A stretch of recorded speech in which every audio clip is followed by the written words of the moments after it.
5 তারিখ আমাদের প্রথম বর্ষপূর্তি জুলাই গণ অভ্যুত্থানের। তো এই পুরোটাকে সামনে রেখে অনেকগুলো আপনি দেখেছেন যে আজকে খুবই সিরিয়াস মিটিং হচ্ছে জুলাই চার্টারটাকে ফাইনালাইজ করার জন্য। At the same time July প্রোক্লেমেশনের জন্য যারা স্টুডেন্টদের মধ্যে যারা রেভলিউশনারি ছিল তারা এটাকে প্রেশার দিচ্ছে, এটা নিয়েও এক ধরনের খুবই কাজ হচ্ছে। তো আমি বলবো যে আগামী 5-6টা দিনে আমরা বুঝবো যে আমরা সামনে কোথায় যাচ্ছি। বাট একটা বিষয় আপনি নিশ্চিত থাকেন, ইলেকশন দেরি হবে না। ইলেকশন প্রফেসর ইউনূস যেই সময় বলেছেন তার থেকে একটা দিন দেরি হবে না। উনি প্রথমে বলেছিলেন যে এটা এপ্রিলের ফার্স্ট 15 ডের মধ্যে হবে। পরবর্তীতে আমরা লন্ডনে বলেছি যে এটা যদি অনেকগুলো সংস্কার হয় এবং ট্রায়ালের কাজগুলো এগিয়ে যায় সেক্ষেত্রে এটা ফেব্রুয়ারিতে হবে। তো আমরা সেই জায়গায় এখনও আছি, এইটার একটা দিন দেরি হবে না। ইলেকশন কোনো নো ম্যাটার কি যাই হোক না কেন, চার্টার বা প্রোক্লেমেশন যাই হোক না কেন, যেটা যেভাবেই চার্টারটা অ্যাডপ্টেড হোক না কেন, এইটার ইম্প্যাক্টে যে ইলেকশনে পড়ো, ইলেকশন তার মতো সময় মতো হয়ে যাবে, এইটুকু আমরা বলতে পারি। এবং এই বিষয়ে প্রফেসর ইউনূস খুবই দৃঢ়ভাবে এই তার অবস্থান এখানে, এবং এর পুরো ক্যাবিনেটেরই এখানে দৃঢ় অবস্থান। সুষ্ঠু নির্বাচনের জন্য কোনো কিছুই বাধা হবে না। সুষ্ঠু নির্বাচন আপনি যদি দেখেন, এটা বাংলাদেশের পিপলের যদি পার্টিসিপেশন থাকে কোনো কিছু বাধা না। আগে তো পিপলের পার্টিসিপেশনটা ইনশিওর করা হয় নাই, তার আগেই রাতের বেলায় ব্যালট করছে। কিন্তু মানুষ যখন জানবে যে ফ্রি অ্যান্ড ফেয়ার ইলেকশন হচ্ছে, তখন মানুষই প্রোটেক্টিভ শিল্ড হিসাবে কাজ করে।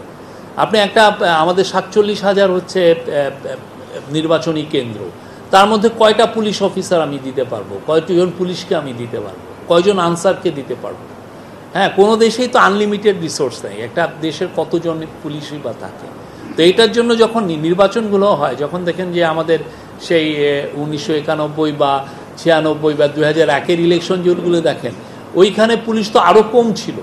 কিন্তু নির্বাচনগুলো যদি প্রশাসন যদি উইলিং থাকে যে না আমি নির্বাচন সুষ্ঠু করব, আমার কোনো ধরনের কোনো এখানে মেডলিং থাকবে না, কোনো রিগিংয়ের কোনো অ্যাটেম্পটই আমরা এটাকে অ্যালাউ করব না, তখন হয় কি জনগণের পার্টিসিপেশনটা খুব ভালো হয়। জনগণ বুঝে যে না ভালো ইলেকশন হবে, আর ভালো ইলেকশনে একটা উৎসবের পরিবেশ হয়।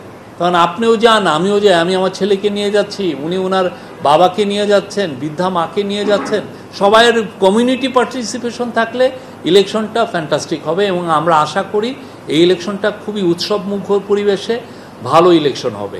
ইনফ্লেশন যদি স্টাবনলি যদি আটকে থাকে, তাকে নিচে নামিয়ে আনা খুবই কষ্টসাধ্য একটা বিষয়, এবং এই গভর্নমেন্ট সেটা অ্যাচিভ করেছে। ফুড ইনফ্লেশন বোধহয় গত বছর 14% পর্যন্ত উঠে গিয়েছিল, সেই জায়গায় এখন ফুড ইনফ্লেশন 7.5%, এবং এটা নামবে।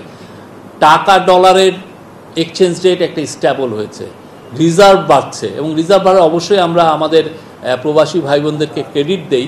But at the same time Bangladesh bank যেই মেজারগুলো নিয়েছে এটা হেল্প করেছে। আমরা এনবিআরে আমরা সিরিয়াস কিছু ইন্টারভেনশন করে সিরিয়াস কিছু রিফর্ম এনেছি, সেই এনবিআরের রিফর্মের সুফল সামনে সবাই পাবেন। আমরা বিডাতে বাংলাদেশ ইনভেস্টমেন্ট অথরিটিতে আমরা রিফর্ম এনেছি, এবং এইটার সুফল আসতে শুরু করেছে। এবং আমরা মনে করি আগামী গভর্নমেন্টের সময় আপনারা দেখবেন যে আমাদের খুব ভালো ইনভেস্টমেন্ট আসছে বিদেশের থেকে। এই গভর্নমেন্টের ফরেন পলিসি দেখেন, এই ফরেন পলিসি আর একটা দেশের কাছে বন্ধক দেওয়া হয়েছিল আমাদের ফরেন পলিসিটা। এখন এই ফরেন পলিসি ইন্ডিপেন্ডেন্ট, আমরা সবার সাথে সুসম্পর্ক রাখছি, সেটা ইন্ডিয়াই হোক, সেটা চায়না হোক, ইউএস হোক, সবার সাথে আমরা একটা সুসম্পর্ক। সবার কাছে আমি চাই যে আমাদের সাথে তার সম্পর্ক হোক মর্যাদা এবং ন্যায্যতা, এবং সেই জায়গাটায় আমরা গিয়েছি। এবং সবচেয়ে হচ্ছে যে আমরা একটা সবার জন্য একটা স্পেস তৈরি করেছি, যেখানে একটা কালচারাল উত্থান হয়েছে, সবাই তার এক্সপ্রেশন করতে পারছেন। ফ্রিডম অফ প্রেসের জায়গায় কেউ বলতে পারবে না আমরা কারো কণ্ঠ রোধ করেছি, কেউ বলতে পারবেন না। যদি হয় আমাকে জানাবেন।